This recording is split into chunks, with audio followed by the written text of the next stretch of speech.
અમદાવાદનો વસ્ત્રાલ વિસ્તાર જય રણછોડ માખણ ચોરના નાદથી ગુંજી ઉઠ્યો છે। આજરોજ ભગવાન જગન્નાથના મામેરા દર્શનની સાથે શોભાયાત્રા વસ્ત્રાલ વિસ્તારમાં પણ નીકાળવામાં આવી છે। શોભાયાત્રામાં ભગવાન જગન્નાથજી, ભાઈ બળદેવજી અને બહેન સુભદ્રાજીનું બહેનો દ્વારા સમાયું કરવામાં આવ્યું અને ત્યારબાદ ભગવાનને રથમાં બિરાજમાન કરી શોભાયાત્રાનો શુભારંભ થયો હતો। માણસનું દર્શન આરામથી આવીને કરી શકે એવી વ્યવસ્થા કરેલી છે।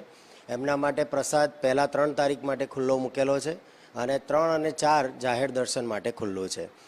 બસ હવે આજે અંદરની અંદર વ્યવસ્થા અમે ભગવાનની જે કંઈ બી વ્યવસ્થા એના જે 100 વાઘા છે બરાબર, એના અછોડા છે, એના છડા છે બરાબર, બાજુબંધ છે, આ બધી જ વ્યવસ્થા એને વ્યવસ્થિત ગોઠવીએ અને લોકો એ ભગવાનનું મામેરું ઇઝી ગોઈંગથી દર્શન કરી શકે એની વ્યવસ્થા અહીંયા અંદર ઘરમાં પણ કરી છે।